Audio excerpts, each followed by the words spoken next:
Hello and welcome to lecture 7 of the NPTEL MOOCs course on economic growth and development.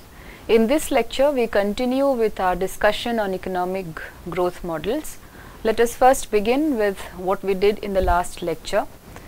In the last lecture, we summarized 3 important issues with respect to development models and development thinking. The first part of the last lecture related to the trends in development thinking that took place right from the beginning of 1900s to the beginning of the 1990s. We covered a period of at least a century of development thought and how systematically we can categorize different development models under different heads of development thinking. As far as the trends in development thinking was concerned, we started with the period of the 1900s where development was looked at as universal history. There was a lot of influence in this school of thought with respect to the writings of Marx, and development was thought as a progression through a series of socio-economic stages, and each stage represented a different mode of production in terms depicting the different types of relationship between people and resources in the production process. We also looked at the period of the 1950s where development started being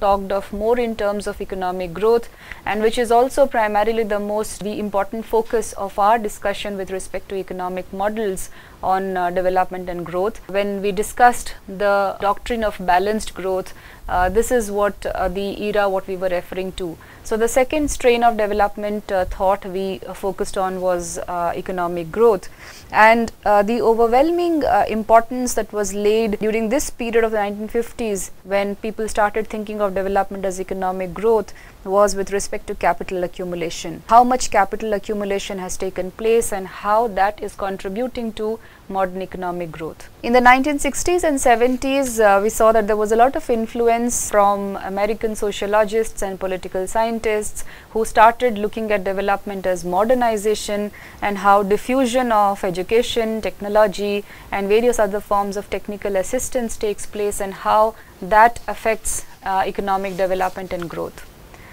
The 1970s development thought tilted more towards what we have come to know as the dependency theorists. Here they challenged the modernization theory of the 1960s and the 1970s, and they called themselves as belonging to the structuralist tradition. This was also heavily influenced by Marxian thought. And this dependency theory enjoyed a lot of influence in the 1970s, and it was broadly seen as a left-wing challenge to a more right-wing modernization theory. The 1980s saw a radical shift from development thinking that took place in the 50s and the 60s and the 70s. The 1980s basically saw the emergence of or the re-emergence of what is referred to as neoclassical economics or neoliberalism, as was called in the 1980s. It was considered to be a radical shift because it was a shift in terms of thinking towards state, from the notion of state-led intervention and towards more of the role of free markets, and it was through the International Monetary Fund and the World Bank, these neoliberal policies started playing a central role in the developing countries. And this school of thought justified itself in part on the grounds of corruption within the state institutions of many developing countries, which clearly did not have development interests at their heart. The 1990s and the subsequent publication of the Human Development Reports of the UNDP saw the emergence of development thought as reduction in inequalities or poverty reduction. So this was a brief framework, a brief timeline of how development thought had progressed over a period of time starting from the 1900s. Now, while we looked at the timeline of development thinking, we also saw what was the timeline of the emergence of economic growth models, because there is a lot of correspondence with development thinking and the economic growth models, and we largely looked at 2 categories of growth models. We briefly discussed what are the implications of these different growth models. The first was the classical model of economic development, in which the economists such as Rostow, Harold Domar, Chenery, Morrison Edelman, Arthur Lewis, I.M.D. Little, Dos Santos, these were the economists who were talking about linear stages of growth models, structural change models, international dependence models, and the neoclassical counter-revolution models. And as you might have rightly guessed, that all of these economic models also has a strong correspondence to the trends in development thinking that we were discussing. For example, the linear stages of growth model has a correspondence with the development as economic growth. In fact, all of these models, structural change models, the international dependence models, they have a lot of correspondence to the development thinking termed as development as economic growth and development as world structural change and so on. The second set of growth models that we briefly discussed was the contemporary models of economic development, which is also referred to as the new growth theory, and here the focus was more on the creation of a knowledge economy and not just creation of human capital. Creation of human capital was not enough, but also there needed to be these growth models stressed upon the need of looking at the investments made in research and development and how increase in knowledge can lead to modern economic growth. A large part of last lecture was we concerned ourselves with Ragnar Nurks's theory on balanced growth model. And while there are various growth models doing the rounds, when we look at a basic course on growth and development, we decided we will concern ourselves with the following growth models as is being shown on your slide now. The doctrine of balanced and unbalanced growth, Schumpeter's analysis, Rostow's stages of growth, big push, critical minimum efforts, and the Harrod-Domar and the solo growth model. So we began with a discussion of the doctrine of balanced growth. And the major proponents of the balanced growth, as we discussed in the last class, were Professor Paul Rosenstein-Rodin, Professor Ragnar Nurks, and Arthur Lewis. We began with a discussion of Ragnar Nurks's views on balanced growth doctrine, because that had a lot of influence in development thinking, particularly in the 1950s, 60s, leading up to the 1970s.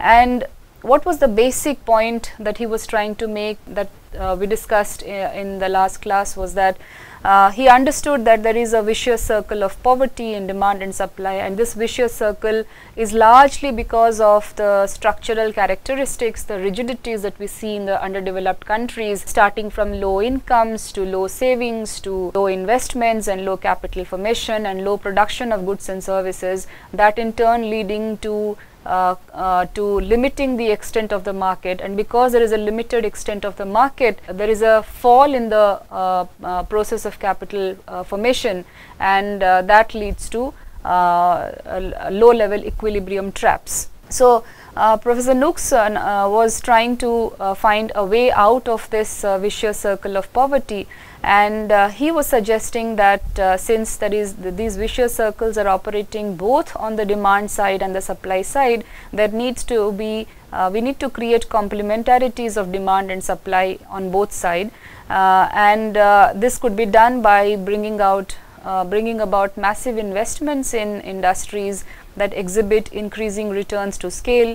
And one of the things that he was pointing to was such kinds of massive investments can take place only when there is government intervention, and because government intervention is required for identifying which are those industries that exhibit increasing returns to scale, and as such private entrepreneurs can be supported with subsidies and other forms of investment decisions.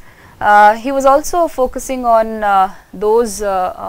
on providing investments to those industries which have the potential of creating external economies, as these external economies lead to long-term decreases in production costs, prices, and and therefore increases in demand, ultimately leading to the extension of market or expansion of market. So these were the 3 points that Ragnar Nurks was trying to make. One was creating complementarities in demand and supply. Secondly, enhancing government intervention, or government intervention being necessary as a part of increasing massive investments in different kinds of industries, and also creating these external economies. So as a result of creation of these 3 important characteristics as a part of balanced growth, the underdeveloped countries which are facing vicious circles of poverty in demand and supply can actually break themselves out of the low level equilibrium traps and promote economic growth. In the last class, I also mentioned about Professor Rosenstein-Rodin and Arthur Lewis. In today's lecture, we will be discussing in brief what are the propositions that was being made by Rodin and Arthur Lewis. And there is a lot of literature on balanced growth which says that there is not much similarity in the propositions made by most of the proponents of balanced growth. Different economists have meant different things when they have talked about balanced growth. Some have talked about balanced between different sectors, for example, agriculture, manufacturing and industry. Some economists have talked about bringing balance within the same sector. So there are different formulations with respect to the balanced growth model. However, we are sticking to only the propositions made by these three notable economists because that is where the most of the influence has been with respect to the balanced growth model. As we progress in this lecture, we will also look at the challenges posed to the balanced growth model in the form of the unbalanced growth theory, and we'll also look at who the proponents were and what were the major points that they were trying to make as a part of as a part of the model of unbalanced growth theory. In the last class, I also mentioned that all of these economists who were discussing about balanced growth model or the unbalanced growth model as a part of the development thinking of the 1950s, they were referred to as the high development theory. Now, these high development theory did not formalize their models in forms of mathematical formulation, because of which the importance of these high development theory in the economic literature went down in the 1970s and the 1980s. It was not that economists were not talking about these ideas and these propositions that were made by these very important economists in the 1950s and the 1960s, but because of a lack of mathematical formulation of these models, they went out of development thinking in the 70s and the 80s and was replaced by more sophisticated economic growth models, primarily the neoclassical growth models and so on. Now, before I move on to the doctrines of balanced growth as propositioned by Rosenstein-Rodin and Arthur Lewis, for the benefit of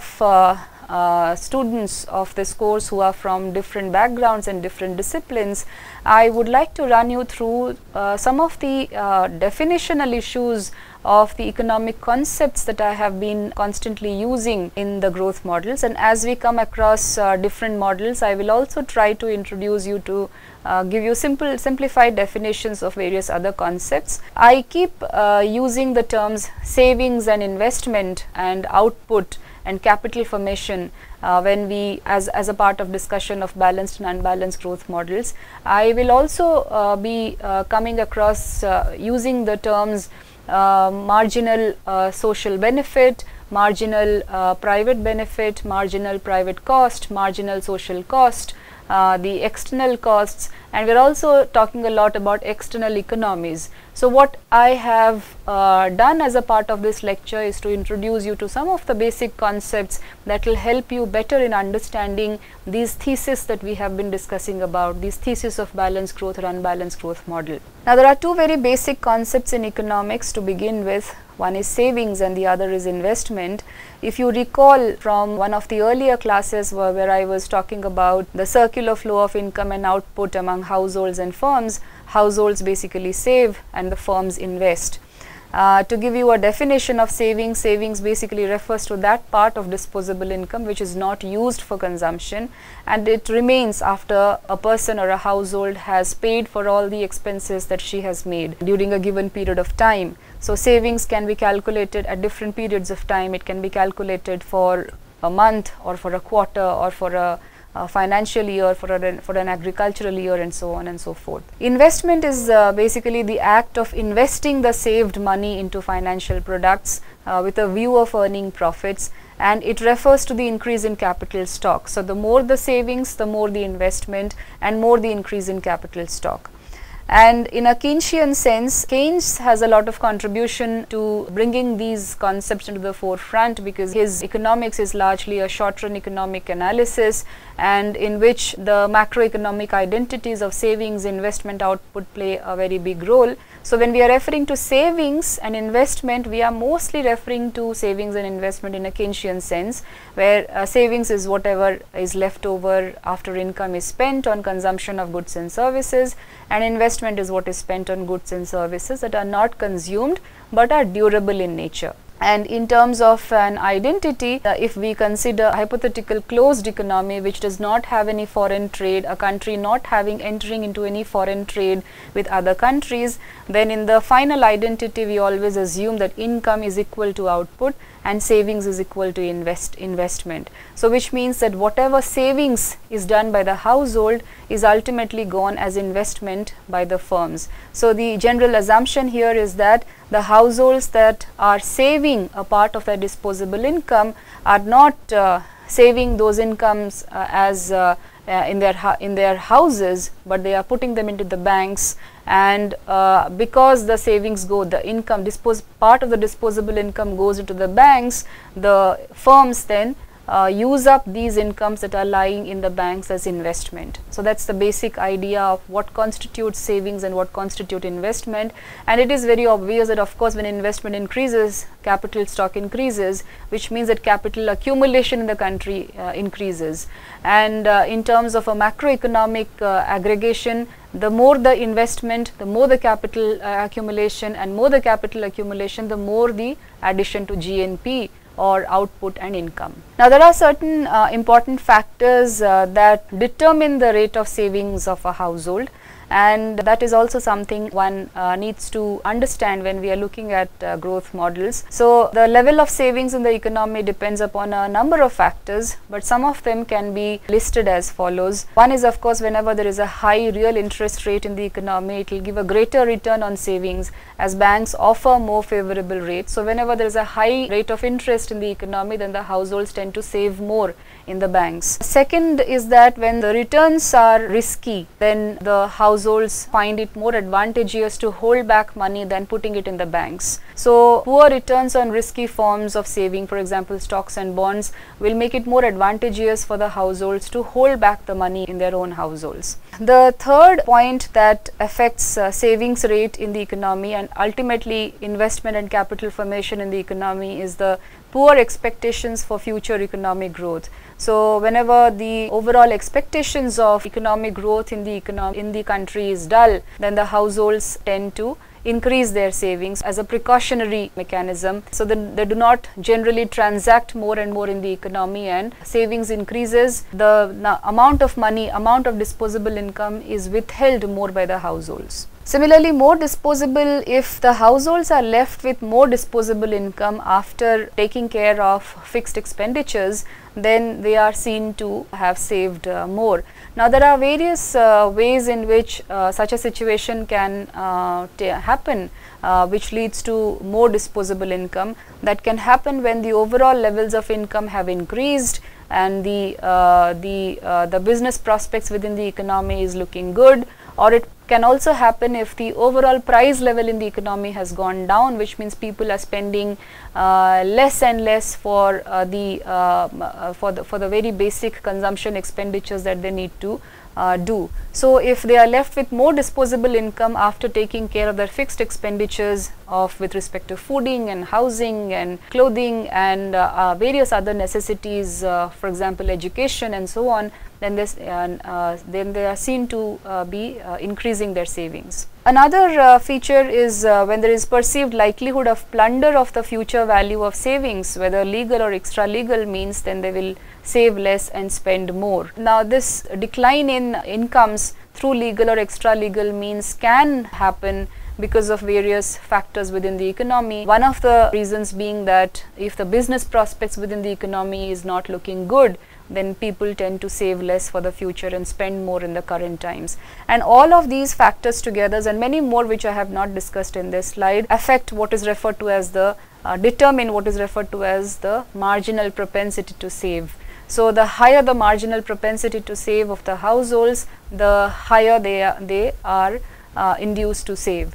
So this the greater this MPS, the more saving households will do as a proportion of each additional increment of income.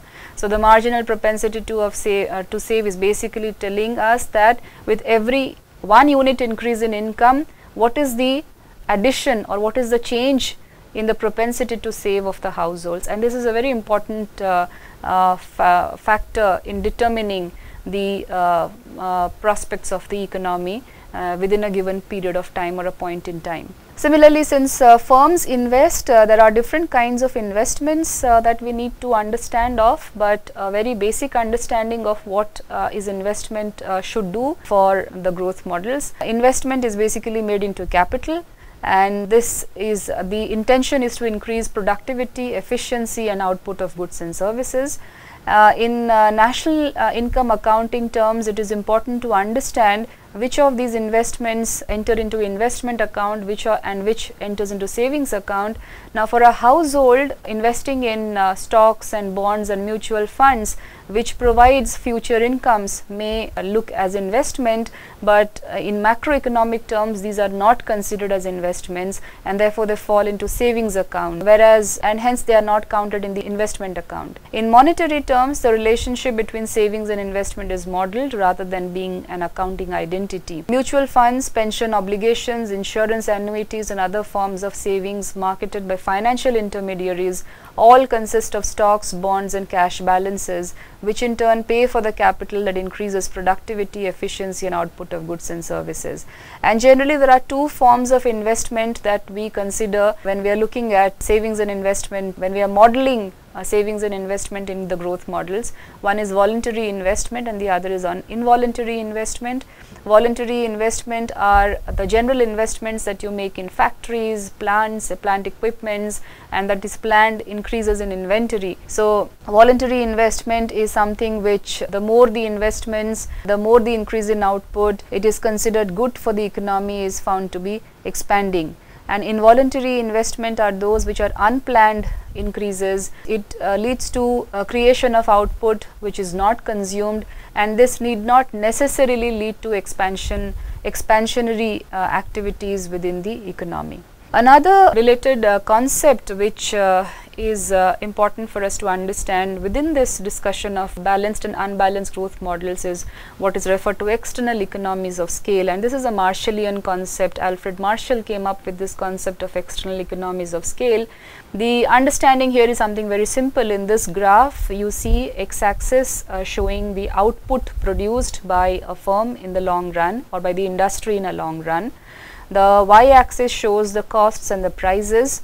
The two curves, the blue curve shows the long run average cost curve, and the red line shows the long run average cost curve after taking into account external economies of scale, and this is important for us to understand here.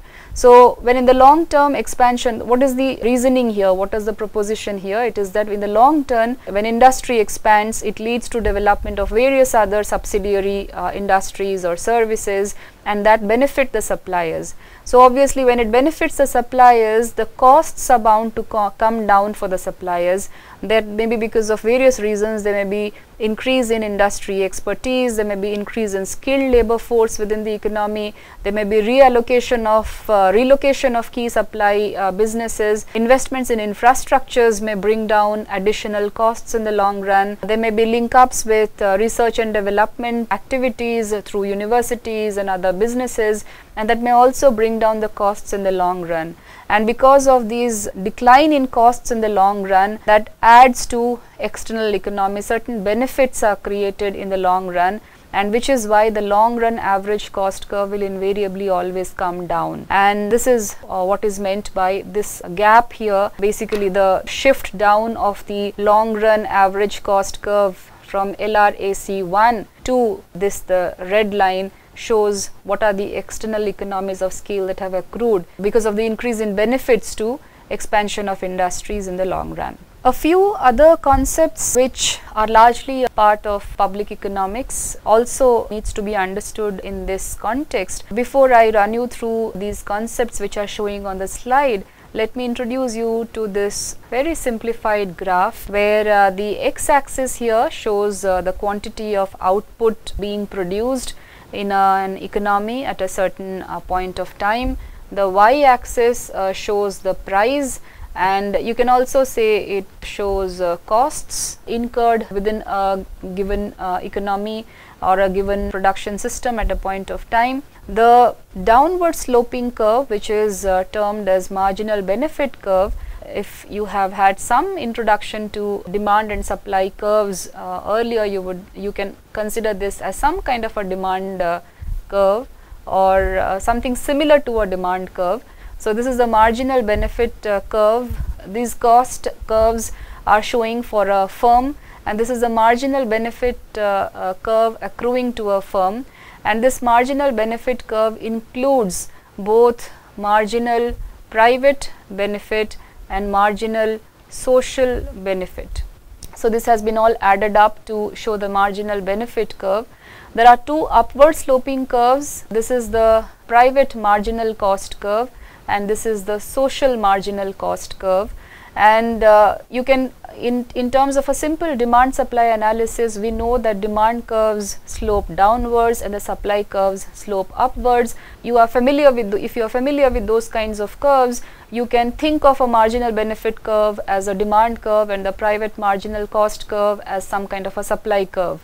And we know that the equilibrium quantity is produced or consumed at the intersection of the supply curve and the demand curve, and in this case the equilibrium quantity or the competitive quantity that a firm should be producing is at this point. So this is the competitive quantity if the firm is faced with this private marginal cost, and if the firm is faced with the marginal benefit curve here. Now if you look at this curve, which is the marginal social cost curve, it basically looks at what is the, in a certain setup, if there are certain external costs accruing to a firm apart from the marginal cost, private marginal cost that is accruing to it, and if we add up the external cost to the private cost, then we get what is called the marginal social cost.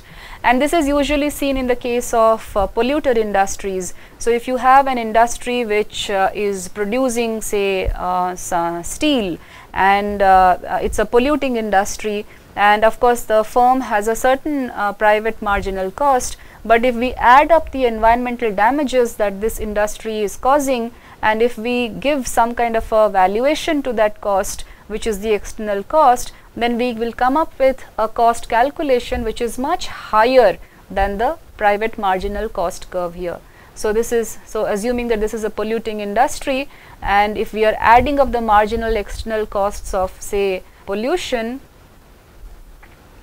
here, then we can say that private marginal cost plus marginal external cost will lead to a very high marginal social cost curve. And given that the marginal benefit curve is just the same, and if the firms are compulsorily made to pay a cost which is equal to the marginal social cost curve here, then the socially efficient quantity which is being produced will be much less than the competitive quantity that is being produced here. So this is the socially efficient price, this is the competitive price. The socially efficient price, after accounting for marginal external costs and constructing a marginal social cost, is much higher than the competitive price that the firm would be paying if it was faced only with the private marginal cost. And it is important for us to understand this concept of private marginal cost and marginal social cost. When we are looking at balanced growth and unbalanced growth models, often a calculation takes place with regard to what is the amount of marginal social cost accruing and what is the amount of marginal private cost accruing. And often when the marginal social cost is higher than the marginal private cost, then we say that there are external diseconomies taking place. But if the marginal social benefit is higher than the marginal social cost, then we say that external economies are taking place. So we are always looking for, so there is always a valuation, a calculation with respect to whether a particular production process, whether a particular production is creating more of external economies or external diseconomies. Now I will take you back to these very simple concepts in economics that one needs to be aware of when we are looking at growth models. It's keeping the graph that I showed you in mind, you can now understand these cost concepts here. The first is the marginal private cost. So, this is basically a cost that the firm has to calculate on its own, given its raw materials, given its resources, given its cost conditions that the firm faces. So, it is basically the change in the producer's total cost brought about by the production of an additional unit of a good or service, and it is also known as marginal cost of production.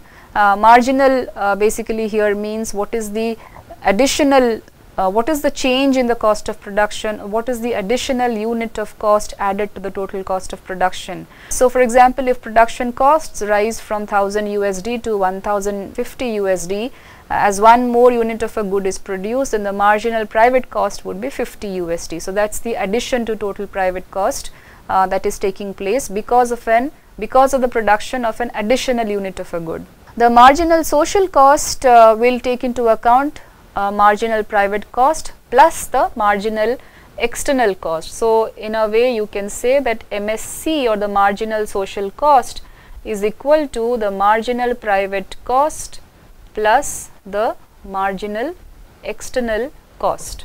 So, it is the change in society's total cost brought about by the production of an additional unit of a good or service. It includes both marginal private cost and marginal external cost. So, for example, suppose it costs the producer 50 USD to produce an additional unit of a good, and when that additional unit is produced, pollution is emitted which causes 25 USD worth of damage, then the marginal social cost will include the marginal external cost of $25, which will come to 75 USD. So, this 25 USD is basically the marginal external cost. To give a simple definition of marginal external cost, it is the change in the cost to parties other than the producer or buyer of a good or service due to the production of an additional unit of the good or service. An example has already been given. However, it is in more simplistic terms. You can mostly, when you are looking at two or more industries and one industry is a pollution emitter and the others are not, the environmental damages of pollution or the costs associated to the environmental damages of pollution can be referred to as the marginal external cost. And similarly, the marginal social benefit, which is basically the change in benefits associated with the consumption of an additional unit of a good or service. In this slide, I have given you an example of a pizza, but a better example would be to look at the consumption of vaccinations. For example, when some children are vaccinated against a certain disease, or some people are vaccinated against a certain disease and others get benefited out of it because they do not face any form of a contagious they do not come in contact with those kinds of diseases because of those vaccinations, then it is referred to as some kind of a marginal external benefit arising out of it. And then if the private benefit and the external benefit are all added up together, then we come up with the concept of marginal social benefit. Now, let us keep this out of the way. What I try to do here is to just introduce you to some of the basic concepts of savings and investment and marginal social cost and marginal external cost concepts to you, because it is important for us to understand these growth models. And what is essential, that the takeaway from here is that if we are looking at investments which should be encouraged in a balanced growth model, we are basically looking at a setup where the marginal social costs of production should be less than the marginal social benefits that we derive out of it. So, any investment which is to be encouraged by the government will take place only when the marginal social benefits are such that it far exceeds the marginal social costs of production. Now, I will come to, I'll come back to the discussion on balanced growth model. The second important proponent of the balanced growth model was, as I have mentioned earlier, Rosenstein-Rodin. And Rosenstein-Rodin himself never used the term balanced growth. However, he is shown as one of the proponents of the balanced growth model because he discussed a certain problem and he developed his ideas in a 1943 paper which was titled Problems of Industrialization of Eastern and Southeastern Europe in Economic Journal. It came out in 1953 and he was trying to formulate a certain problem only in the context of Eastern and Southeastern Europe. So there was no way that he was trying to generalize to the rest of the world. And some of the most important points that he was trying to make, which is more or less in lines with what Professor Ragnar Nurks was also trying to make, are as follows.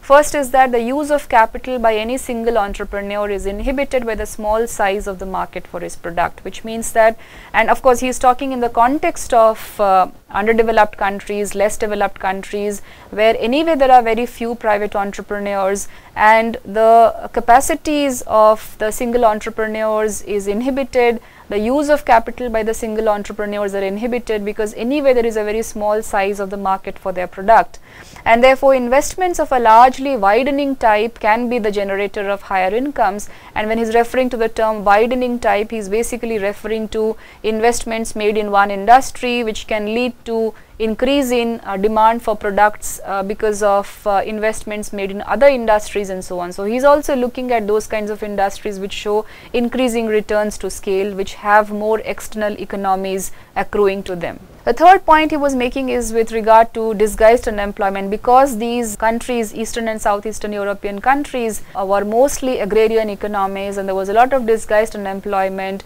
So there was a lot of reserve labor in these countries. So disguised unemployment or the labor reserve provides the basis for this increase in investment. So this labor force need to be employed in those widening type of investment related industries that can lead to increase in employment and therefore demand and therefore economic growth and so on. The market is enlarged not by improvements in productivity following investment, but by putting unemployed men to produce a balanced output. And increasing returns result not from technical economies but from external economies due to higher and mutually supporting demand. I will go into a little detail into what was his proposition really. His proposition came in the form of a formulation, and so this was his formulation. I have put them down in numbers. The first thing that he was trying to make in this paper was, it is generally agreed that industrialization of international depressed areas like Eastern and Southeastern Europe is in the general interest not only of those countries but of the world as a whole. So he is looking at not the development of certain sectors within a country, but he is looking at the world as a whole and how development of certain areas and what kind of balanced growth model should be followed in certain areas so they can be integrated with the world as a whole, because international division of labor, as pointed out by Adam Smith when he was writing in the 18th century, can lead to the increase in the wealth of nations. So the second point he was saying was that in order to reach an optimum size of the industrial enterprises, the area of industrialization must be sufficiently large.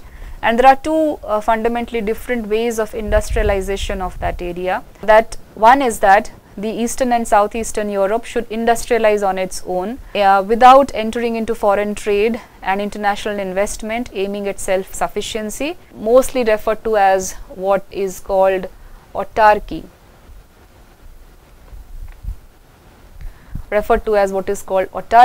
And the second form of investment was industrialization was an alternative way that would fit Eastern and Southeastern Europe into the world economy, which would preserve the advantages of international division of labor and would therefore in the end produce more wealth for everybody. And this alternative way of industrialization is obviously the more preferable one than the autarkic one.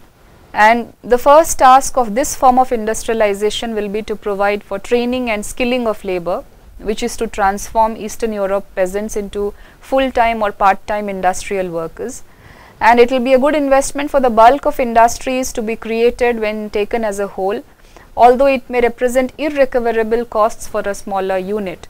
It constitutes an example of what we just discussed, the divergence between private and social marginal net product, where the social marginal net product is greater than the private marginal net product. So he was also talking, like Ragnar Nurks, about complementarity of different industries, And he said that complementarity of industries provides the most important set of arguments in favor of a large scale planned industrialization. So he gave a certain example of a shoe factory, which is one of the most highly exemplified, one of the most common examples taken in the context of balanced and unbalanced growth models. So he was saying, let us assume that 20,000 unemployed workers in Eastern and Southeastern Europe are taken from the land and put into a large shoe factory. They receive wages substantially higher than their previous meager incomes, and it would be impossible to put them into industry at their previous income standard. The previous income standard being a more unskilled, more agrarian income, which is much lesser than what it existed in the industry, because they need more foodstuffs than they had in their agrarian semi-unemployed existence. And also because these foodstuffs have to be transported to towns, and because the workers have to pay for housing accommodation. In other words, their costs have increased, so they cannot receive a wage which was equivalent to their previous wage rates. Now, if these workers spent all their wages on shoes, a market for the products of their enterprise would arise, representing an expansion which does not disturb the pre-existing market. In other words, what he is basically trying to say here is that now these workers receive wages. They are working in a shoe factory now, but they will not demand only shoes. There will be demand for other things, for example, foodstuffs. But if they were demanding only shoes, then 90% of their problem would have been solved, assuming 10% is profit. But the trouble is that the workers will not spend all their wages on shoes, and therefore the requirement of complementarity investments in other industries. So his formulation was that if instead 1 million unemployed workers were taken from the land and put not into one industry, but into a whole series of industries which produce the bulk of the goods on which the workers would spend their wages, what was not true in the case of one shoe factory would become true in the case of a whole system of industries, and it would create its own additional market, thus realizing an expansion of world output with the minimum disturbance of the world markets. And two other type of external economies will arise when a system of different industries is created. First is the strictly Marshallian economies external to a firm within a growing industry, and the second are the external economies to one industry due to the growth of other industries. And the existing institutions of international and national investment do not take advantage of external economies. There is no incentive within their framework for many investments which are profitable in terms of social marginal net product, but do not appear profitable in terms of private marginal net product. Now, Rosenstein-Rodin was a formulation in the context of Eastern and Southeastern Europe, and he ended with a question. He said that if the aim of industrialization in international depressed areas is to produce a structural equilibrium in the world economy by creating productive employment for the agrarian excess population, it may be assumed that the creditor countries will not be willing to enter into commitments for more than 10 years. How much can be achieved in that period, and what is the rough order of magnitude of the capital required? So Rodin was coming up with a basic problem which was mostly in the context of Eastern and Southeastern Europe, and therefore it cannot be generalized as is being done of the balanced growth model for all the countries of the world. Arthur Lewis's views on balanced growth model was much more simpler and of a completely different kind than what Nurks and Rodin were trying to say. He was trying to talk about balanced growth, the need to maintain balanced growth between agriculture, manufacturing and export sectors. So he was talking about sectoral balance and within a country. So agriculture being represented by A, manufacturing by M and export sector by X. So if output in the manufacturing sector expands without a corresponding increase in agriculture, then either agricultural prices will rise or imports will increase, bringing balance of payments problems. So expansion of manufacturing sector must be matched by expansions of agriculture or exports, unless the expansion of manufacturing is catered to by import substitutes. And in case it is not possible to increase production simultaneously in agriculture and industrial sectors, then Professor Lewis suggested that strategy of balance between domestic and foreign trade should be adopted. And if industrial sector is not developing, then agricultural produce should be exported and industrial products should be imported, and vice versa. Now this is clearly a very different idea of balanced growth from Nurks's and Rodin's. It seems to reduce to little more than advice to avoid food shortages, inflation and balance of payments problems, and this also illustrates the extremely different doctrines even within development economics for which the name balanced growth has been appropriated. And this is not the end of the discussion of the balanced growth model. There are many more, but we will skip it for the sake of this course, but this gives you this roughly gives you an overview of what was meant by balanced growth model and what the different proponents were trying to say. To summarize this discussion on balanced growth for you, I have made out 3 points here. First is that whenever several non-infinitesimal investment decisions depend for their success upon each other, simultaneous investment in a series of industries in conformity with the pattern of consumers' demand and of different industries' demand for each other's product is required. So, we are basically talking about non-infinitesimal investment in different industries at a point of different industries in a given economy. So, the demand for each other's product is also kept up and the markets expand. Balanced growth doctrine is also talking about, also has a horizontal and vertical aspect. It rests upon the relation of complementarity between wants, between factors and products at various stages of production. And the definition of balanced growth can be extended from investment decisions to economic activities generally, and even to any other events whose simultaneous presence is required in order to achieve a desired result. So, this is all about the balanced growth doctrine. However, as is true of many models of development and growth in economics, the balanced growth model also faced various challenges, and one of the biggest challenges it faced was with regard to its different kinds of investments that need to be carried out, and the time during which the different investments need to be carried out, and the challenges to the balanced growth model came up with what is referred to as the unbalanced growth model or the unbalanced growth strategy. And the unbalanced growth strategy proponents can also be put into the high development thinking category, and there is not much sophisticated mathematical formulation on the unbalanced growth strategy also. However, it warrants some discussion as to what the proponents of the unbalanced growth strategists were trying to tell us, which is what we can look at now. So, like the balanced growth model, there are various proponents of the unbalanced growth model as well, and I have picked up 3 major proponents of the unbalanced growth model: Albert Hirschman, Hans Singer and Paul Streeton. All 3 of them were development economists. Any one of you who is interested in looking up in detail on these economists, some very interesting obituaries were written on Hirschman and Hans Singer in Economist, of which I have provided a link to in this slide.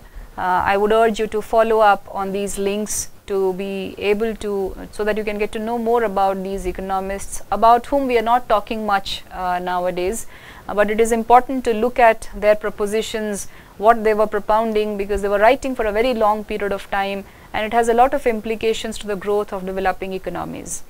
Paul Streeton turned 100 years old last year, and he is also a development economist. He is very highly his highly acclaimed book, First Things First: Meeting Basic Human Needs in the Developing Countries, is an interesting read, and I would also urge those interested, if you are interested, to look up this book as well. Now, of all of these economists who propounded the unbalanced growth strategy, I will discuss only Hirschman's thesis here, and the all others more or less follow Hirschman's line of thinking, and like Ragnar Nurks had a lot of influence on the balanced growth strategy thinking in the 1950s and the 60s. Similarly, not the 60s, because Nurks died in the late 1950s, the 1950s particularly, Hirschman had a lot of influence with respect to the unbalanced growth model. Now, Hirschman also began with a point of view, he understood that, he also began with the point that the underdeveloped countries, the UDCs, or the less developed countries, LDCs, have a vicious circle of poverty. There is a vicious circle operating on the demand side and the supply side. So the basic assumption, the basic beginning points of the proponents of balanced and unbalanced growth strategies were more or less the same. So Hirschman was also saying that yes, there are low level, the underdeveloped countries have very low levels of GNI per capita, the rate of growth of GNI is very slow, the income inequalities are widespread, they are highly dependent upon agriculture, there is a technological backwardness, and the traditional and the modern sector, the agriculture and the industrial, highly industrial sector coexist, and there are scarce resources, and there is inadequate infrastructure to exploit these resources. But Hirschman says that because there is a lack of investors and entrepreneurs and cash flows cannot be directed into various sectors that influence balanced economic growth, he contended with the balanced growth strategies that deliberate unbalancing of the economy would be the best strategy to keep the economy moving ahead. So Hirschman says that development is a chain of disequilibria that must be kept alive rather than eliminate the disequilibrium of which profits and losses are symptoms in a competitive economy. And he says that if the economy is to keep moving ahead, the task of development policy is to maintain tension, disproportions and disequilibria. This idea can be explained in terms of the growth rates of investment, income and consumption. If you look at these notations here that I have provided on the slide, change in I to I, which is basically showing us the rate of investment, income and consumption. In terms of unbalanced growth, it basically says that all of these growth rates are not uniform. The change in investment, change in income and change in consumption are not uniform, and it is not desired that they be uniform. Now Hirschman is also proposing, or the unbalanced growth strategists are also proposing heavy investments, huge investments. However, the way the investment should be carried out is different, is what they are basically saying. So the strategy of unbalanced growth, they are saying, is most suitable in breaking the vicious circle of poverty, and the poor countries are in a state of equilibrium at a low level of income. Production, consumption, savings and investment are so adjusted to each other at an extremely low level that the state of equilibrium itself becomes an obstacle to growth. And the only strategy of economic development in such a country is to break this low level of equilibrium by deliberately planning unbalanced growth. So Hirschman is of the opinion that shortages be created by unbalanced growth because they offer considerable incentives for innovations and inventions. He is classifying investments into series of investments into two categories. One is the convergent series of investment and the second is the divergent series of investment. The convergent series of investment implies the sequence of creation and appropriation of external economies.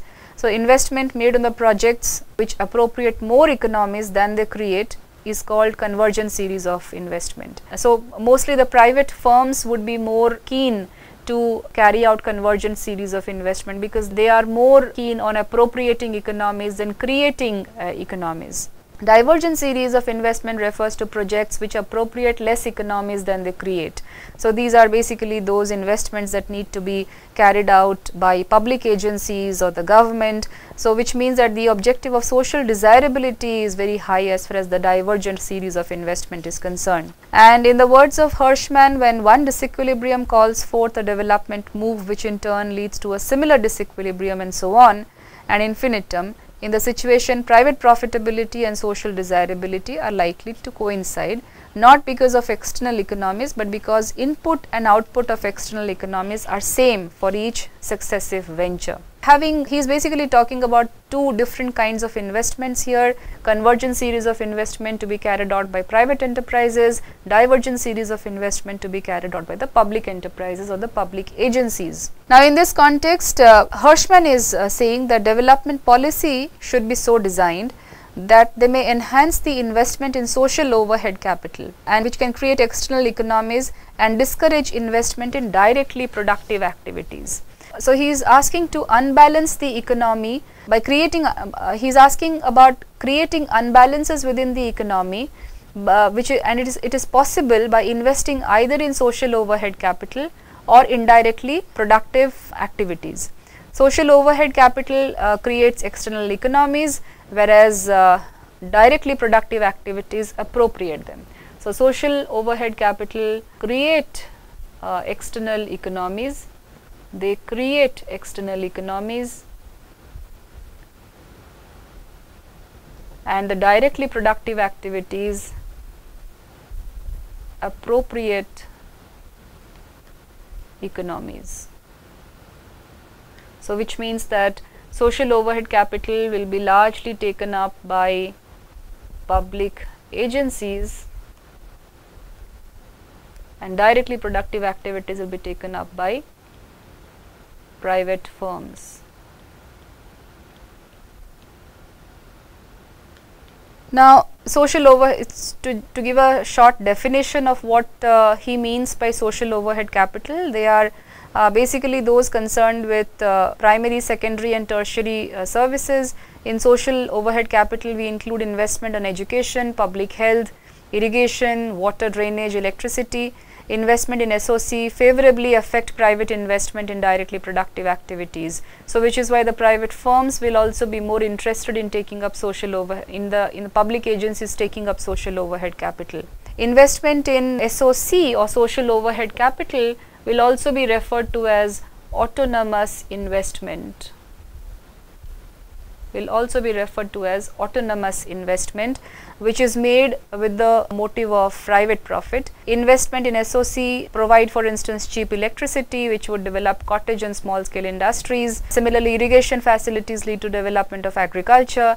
An imbalance is created in SOC. If an imbalance is created in SOC, it will lead to investment in DPA. Directly productive activities include investments which lead to direct increase in supply of goods and services.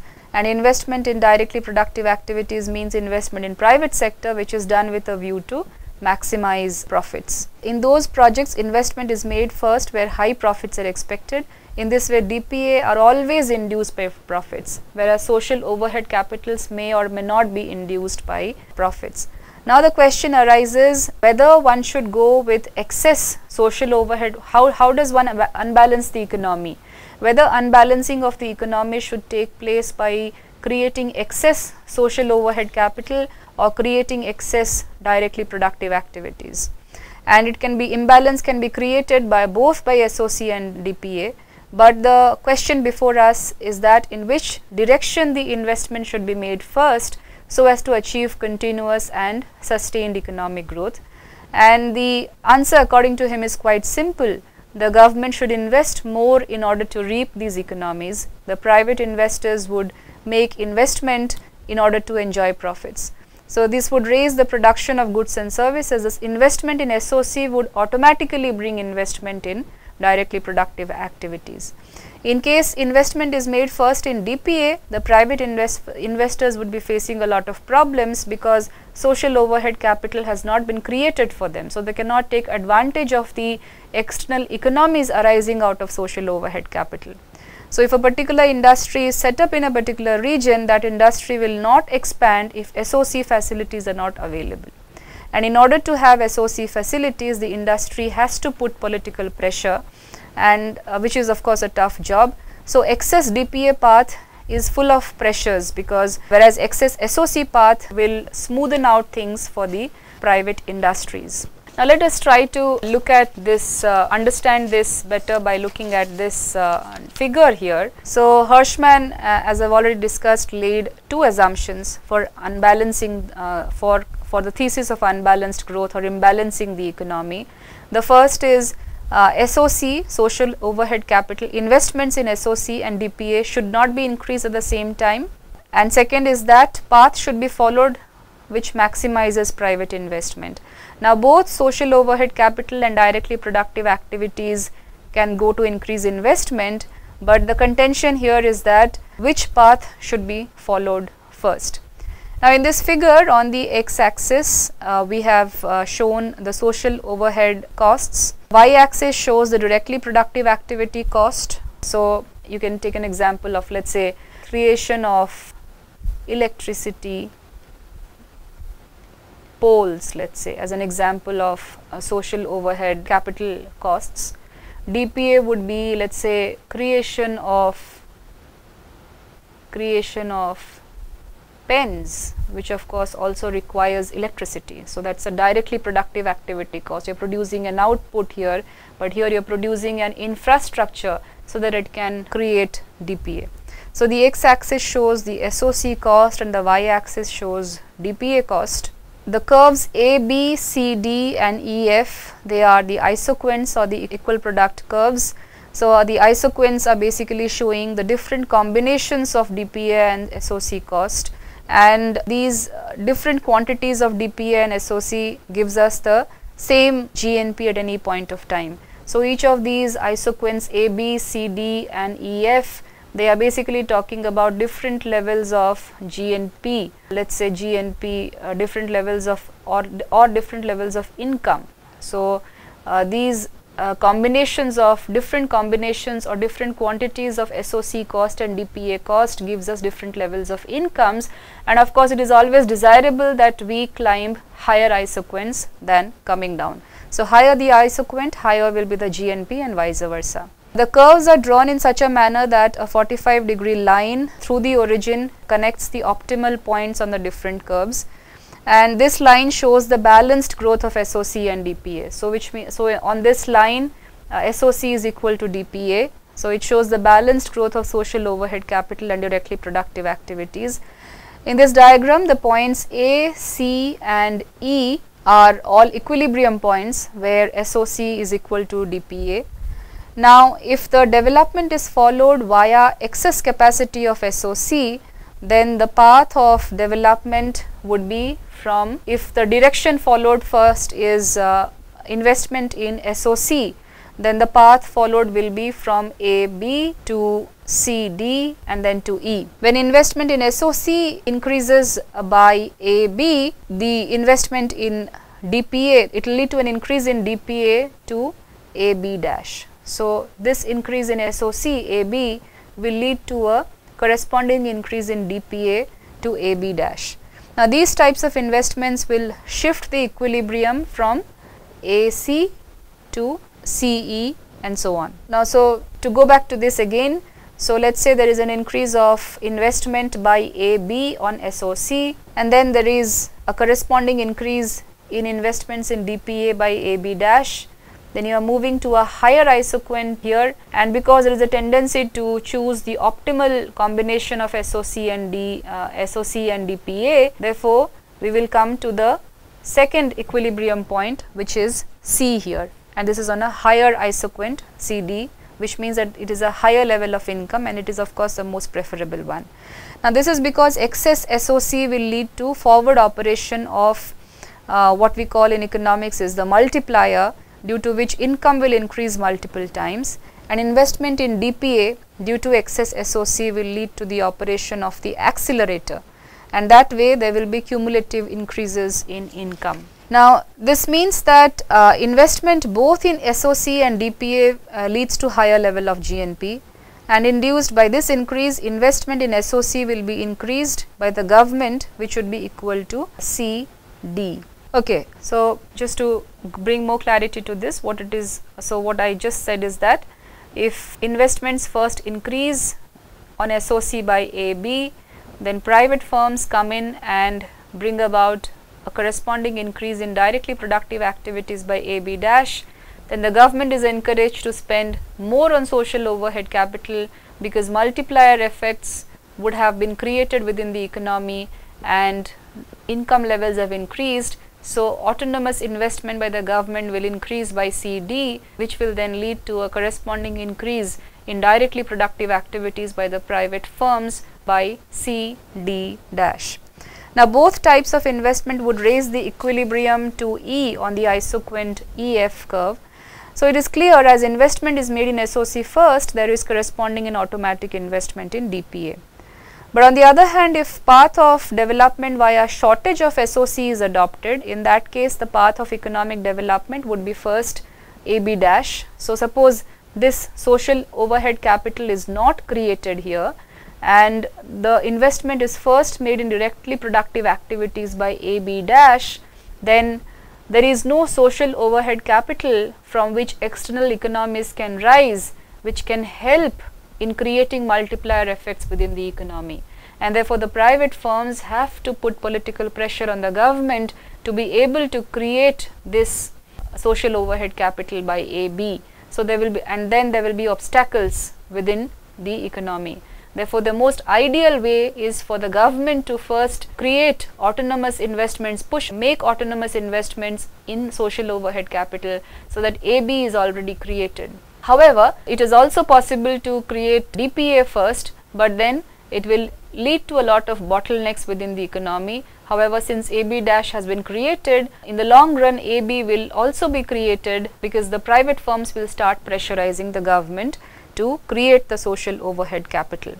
So, out of the two paths of development, the first path of excess SOC, that is A, B, C, D, E, is very smooth, and this path is self-propelling. It automatically leads to increase in directly productive activities. On the contrary, excess DPA, that is AB dash, CD dash, E path, needs political pressure. And Hirschman was right probably in saying that development via shortages is an instance of disorderly compulsive sequence, while via excess SOC capacity is essentially permissive. I will end this discussion on unbalanced growth by focusing a little on what is a very important concept that was introduced for the first time by Hirschman when he was discussing unbalanced growth model, and that is backward and forward linkages. So, after evaluating the paths of economic development, the question is for self-reliance or self-propelling, in which industries one should make investment first so as to make development effective. And in this connection, Hirschman primarily came up with two types of linkages. One is forward linkage and backward linkage. Of course, he also came up with total linkages. Let us begin with backward linkages first. By backward linkages, he means growth due to a set of industries that stimulate the growth of those which supply raw materials. So, setting up of a steel plant, for example, would stimulate the demand for steel, scrap, coal and other related goods, and precaution of these goods will accordingly increase. So, these are backward linkages. Forward linkages refer to the growth of certain industries owing to the initial growth of those which supply raw materials. An expansion of steel industry, for example, will encourage industries making machines, tools, etc., using steel as their basic input. So, in short, the study of forward and backward linkage facilitates the choice of activities through which growth with imbalances should be generated in the system, and industries generating maximum linkages ought to be developed first. So, let me summarize today's discussion. In today's discussion, we looked at two very important models of economic development, or if you wish to say so. There are two, we looked at balanced growth model and the unbalanced growth model. We looked at certain contexts in which the proponents of these models talked about balanced development of the economy and unbalanced development of the economy. As far as balanced development of the economy is concerned, we focused more on Ragnar Nurks's ideas, where he was talking about the vicious cycle of poverty on the demand side and the supply side, and what needs to be done to be able to get out of these low level equilibrium traps as we see in the less developed countries. And his proposition was that we should create more investments within the economy that creates complementarities of demand and supply by encouraging more of government intervention, government investments, and also by identifying those industries which have more increasing returns to scale, that have more economies, that can create more economies of scale. The unbalanced growth model came up as a challenge to the balanced growth model, because the unbalanced growth model primarily the model proposed by Hirschman said that unbalance or imbalance is probably most preferable, because unbalance has the capacity of creating more growth in different industries. And he suggested two different kinds of investments, convergent series of investments, divergent series of investments.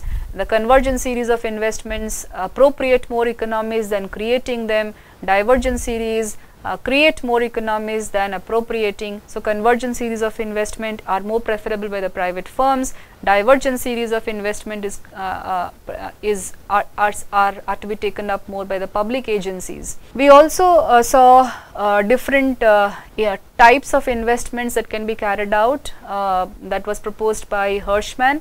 Two types were proposed by Hirschman. One was investments on social overhead capital and the other was directly productive activities. His proposition was that it is possible to carry out, to develop the economy by inducing investments in both social overhead capital and directly productive activities, but the most preferable form of carrying out development was to create excess capacity through social overhead capital, so that the directly productive activities can appropriate the economies that are arising out of social overhead capital, and therefore economic activities can increase. However, if the other is done, where shortages are created in social overhead capital and directly productive activities through private investments are taken place first, then the process of development will not be smooth, because the directly productive activities will anyway require to appropriate the economies of the social overhead capital, and they will have to put pressure, political pressure on the governments to create social overhead capital after creating directly productive activities. So, the most preferred form of investment is creating excess capacity through social overhead capital and then moving on to directly productive activities. Hirschman also, through his thesis, pointed out that one should look at development of those industries which have total linkages, backward and forward linkages, and development policies can be planned in such a manner. We will continue this discussion on growth models in the next classes. Just to remind you, we will be looking up mostly on these models. We have completed the doctrine of balanced growth and the concept of unbalanced growth. In the next class, we will be looking at Schumpeter's analysis of growth and Rostow's stages of growth, and which is talking about different models of development in the context of growth models. So, this will be a lecture which will continue in the next class. I will take references to the balanced and unbalanced growth models as well. Thank you.